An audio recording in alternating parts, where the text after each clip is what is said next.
నమస్తే అండి. నా పేరు ఇంటూరి సుజన అండి.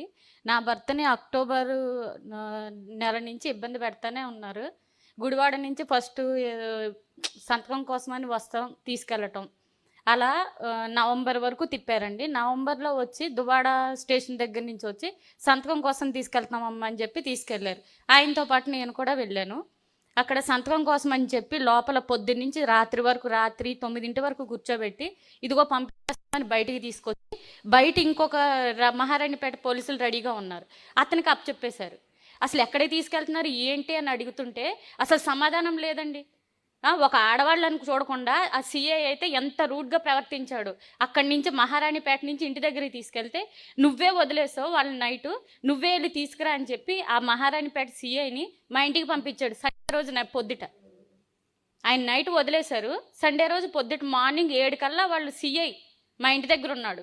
వచ్చి తీసుకుని వెళ్ళి సంతకం కోసమేనమ్మా రాత్రి వదిలేసాం, సంతకాలు పెట్టించుకోలేదు అని చెప్పి తీసుకెళ్ళాడు.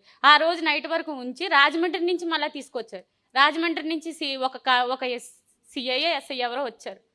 అక్కడి నుంచి ఎక్కడ తీసుకెళ్తున్నారండి ఏంటంటే రాజమండ్రిలో కేసు అయిందమ్మా. అసలు ఎవరు కేసులు పెడుతున్నారు, ఎందుకు పెడుతున్నారు, అసలు దేని మీద పెడుతున్నారో కూడా నాకు చెప్పట్లేదు ఎవరు. ఆ సిఐలు కానీ కానిస్టేబుల్ కానీ ఎవరు వచ్చినా కూడా సంతకం అని తీసుకెళ్తున్నారు. రాజమండ్రి తీసుకెళ్ళిన తర్వాత ఆ సిఐ కూడా చాలా రూడ్గా ప్రవర్తించాడు. నా భర్తను ట్యాబ్లెట్స్ కూడా ఇవ్వనివ్వలేదు. అతను హార్ట్ పేషెంట్, ట్యాబ్లెట్స్ ఇవ్వాలి, ట్యాబ్లెట్లు కూడా ఇవ్వనివ్వలేదు.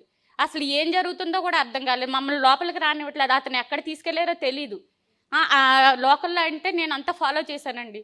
రాజమండ్రి వరకు అంటే నేను ఫాలో చేయలేకపోయాను. ఆ తెల్లారి 2 గంటలకల్లా స్టేషన్ దగ్గర ఉన్నాను. తెల్లారి 10 వరకు సీఐ లేడని చెప్పి నన్ను అక్కడ నుంచోబెట్టారు. ఎంత అవమానకరంగా మాట్లాడారంటే అసలు పోలీసులో వాళ్ళు లేకపోతే తెలుగు టీడీపీ నాయకులో కూడా నాకు అర్థం కాలేదు. చాలా వరస్ట్గా అన్నమాట. ఆ స్టేషన్ అతన్ని ఏం చేశారంటే కేసు పెట్టేశారు, రిమాండ్కి వేసేశారు రాజమండ్రిలో రిమాండ్కి వేసినప్పుడు ఎందుకు వేస్తున్నారని అడుగుతుంటే ఒకే పోస్ట్ మీద అతని మీద ఇప్పటికి 19 కేసులు బుక్ చేశారు. ఇప్పటికి ఈ రోజు కూడా మేము కండిషనల్ బెయిల్ మీద ఈ రోజు కూడా మేము సంతకాల కోసం తిరుగుతున్నాం. ఆ కూటమి ప్రభుత్వం ఇంత ఇబ్బంది పెడుతుంది మమ్మల్ని. జగనన్న అండగా ఉన్న మూలాన మేము ఇలా నిలబడగలిగాం. కానీ వాళ్ళు పెట్టే ఇబ్బందులు అంటే నేను ఒక్కదాన్ని, అతను 100 రోజులు జైల్లో పెట్టారండి, ఒక్కదాన్ని నేను మెయింటైన్ చేసుకోగలిగాను జగనన్న అండగా ఉండడం వల్ల. ప్రతి నాయకులు, వైఎస్ఆర్సీపీ నాయకులు అందరూ నాకు అండగా నిలబడ్డారు. అంటే ఇప్పుడు నేను ఎంత ఇబ్బంది పడ్డానంటే సాక్షి మీడియా మాత్రం నాకు చాలా హెల్ప్ చేసిందండి. ఇప్పుడు వైజాగ్లో కానీ నాకు సాక్షి మీడియా ఎక్కడ చూసినా ఒక్క ఫోన్ చేస్తే సాక్షి మీడియా వచ్చి నా దగ్గర ఉండేదండి. నాకు సాక్షి మీడియా మాత్రం చాలా హెల్ప్ఫుల్ చేశారు.